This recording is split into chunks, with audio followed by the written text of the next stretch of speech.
আজকের ভিডিওতে আমি জামাতকে সমালোচনাই করব, কারণ এর আগে আমি যতগুলি ভিডিও বানিয়েছি প্রত্যেকটা ভিডিও আমি জামাতের পক্ষে বানিয়েছি, জামাতের ভালো কাজগুলোর পক্ষে বানিয়েছি। আজকে একটু সমালোচনামূলক ভিডিও হবে। তো আজকে আমার এই ভিডিওটি পজিটিভলি গ্রহণ করবেন। আজকের ভিডিও টাইটেল দেখে আপনারা বুঝতে পেরেছেন, আজকের ভিডিওটা হবে জামাতের ভরাডুবির আশঙ্কা। পাঁচটি কাজে জামাতের ভরাডুবির আশঙ্কা করা হচ্ছে। জামাতের পাঁচটি রাজনৈতিক ভুলের মধ্যে এক নাম্বার যে রাজনৈতিক ভুল, সেটা হচ্ছে ভারতের সাথে সখ্যতা গড়ে তোলা। জামাতের অনেক নেতাকর্মী আছে যারা ভারতের সাথে সখ্যতা গড়ে তোলার চেষ্টা করতেছে। দেখেন, একটা বিষয় মাথায় রাখতে হবে, বাংলাদেশের 95% মানুষ কিন্তু ইন্ডিয়া বিরোধী, যেটাকে আমরা বলি ভারত বিরোধী। অধিকাংশ মানুষ ভারতের কোনো কার্যকলাপকে কিন্তু বাংলাদেশের অধিকাংশ মানুষ সহ্য করতে পারে না। ভারতের পক্ষে যারাই গেছে, বাংলাদেশের মানুষ তাদের বিপক্ষে গেছে। তো সুতরাং জামাত যদি কোনো রাজনৈতিক উদ্দেশ্যে হোক বা কোনো কৌশলগত কারণে হোক, যদি ভারতের পক্ষে যায় বা ভারতের সাথে সখ্যতা গড়ে তোলে, এটি জামাতের জন্য বুমেরাং হতে পারে। এরপর বাংলাদেশ জামাত ইসলামের 2 নম্বর যে ভুলটা, সেটা হচ্ছে গণহারে সবাইকে ক্ষমা করে দেওয়া। এই জিনিসটা আমি বুঝলাম না, যে জামাত ইসলামের জামির যে ঘোষণা করলো যে আমি সবাইকে ক্ষমা করে দিলাম, আপনি কোন থিওরির বলে বা কোন স্পেসিফিক কারণে আপনি সবাইকে ক্ষমা করে দিতে চান?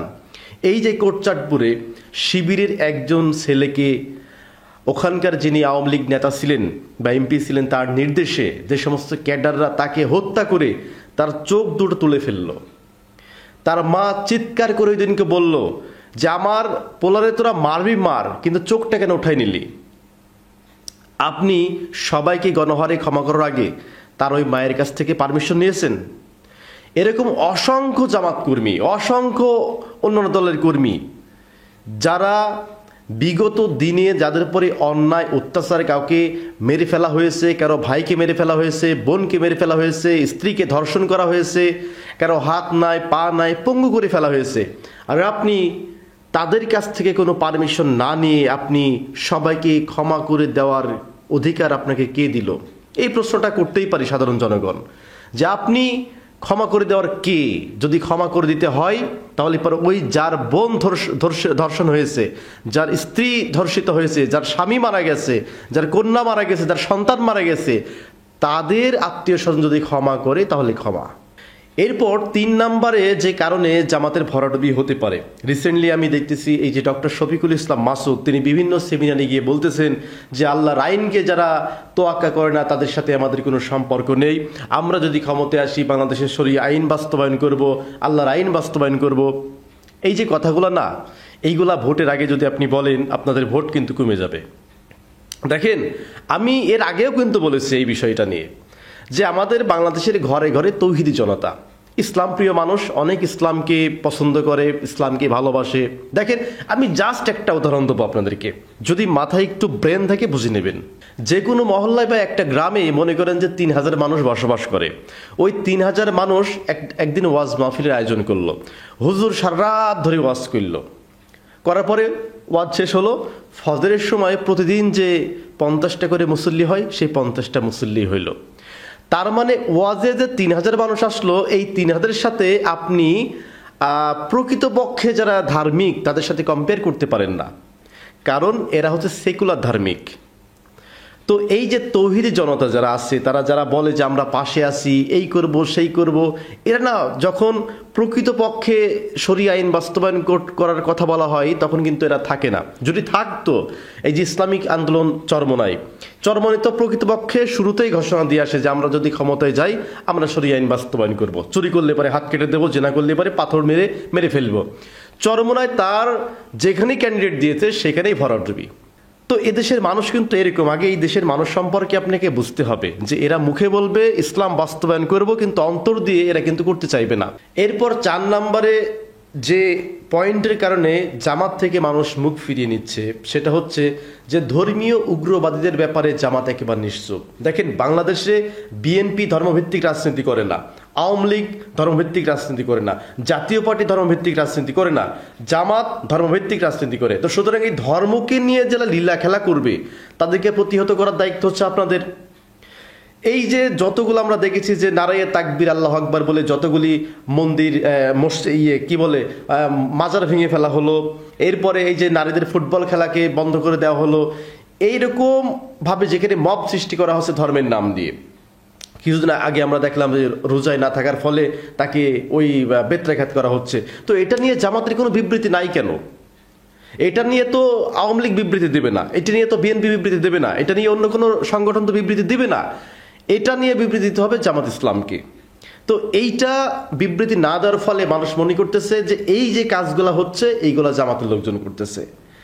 এরপর সর্বশেষ জামাতকে নিয়ে যেই সমালোচনাটা সবচেয়ে বেশি করা হয়, এবং এটি যদি অব্যাহত থাকে জামাত তার ভোটের মাঠ কিন্তু হারিয়ে ফেলবে। সেটি কি জানেন? জনেকে বলে না, দেখবেন যে কিছু কাকপিস প্রকাশ করে যে জামাত মুনাফিক, অর্থাৎ তাদের কথা এবং কাজের মধ্যে কোনো মিল নাই।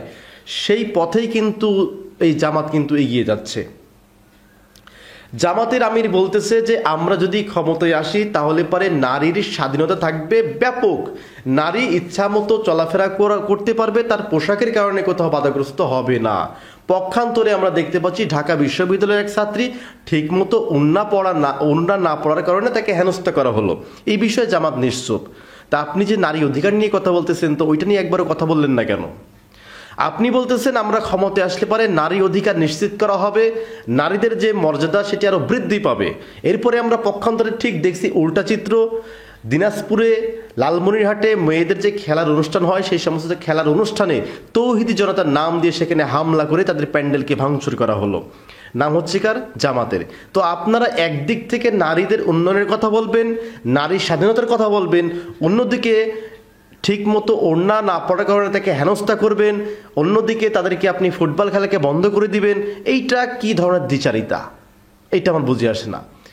একদিকে আপনি বলতেছেন মানে মাইক নিয়ে যে আমরা ক্ষমতায় আসলে নারীদের স্বাধীনতা নিশ্চিত করব, আপনার সামনে মানে ক্ষমতায় আসার আগে আপনার সামনে যে একজন নারীকে হেনস্থা করা হচ্ছে, এই বিষয়ে কেন আপনি নিশ্চুপ? আপনি ক্ষমতায় আসার আগেই আপনার সামনে নারী ফুটবল টিমের উপরে হামলা করা হচ্ছে উগ্রবাদীদের মাধ্যমে, আপনি এটা নিয়ে কোনো কথা বলছেন না কেন? তাহলে পরে আপনি যে ক্ষমতায় গিয়ে নারীদের অধিকার নিশ্চিত করবেন তার গ্যারান্টি কি? এই প্রশ্নটা অনেক সমাজ থেকে উঠে আসছে। তো এই বিষয়টা জামাতকে আরো কৌশলে হ্যান্ডেল করতে হবে। তো সুতরাং আপনারা যেহেতু ধর্মভিত্তিক রাজনীতি করেন, তো ধর্মকে ব্যবহার করে যেই অপকর্ম করার চেষ্টা করতে হবে তাকেই সেখানে রুখে দিতে হবে।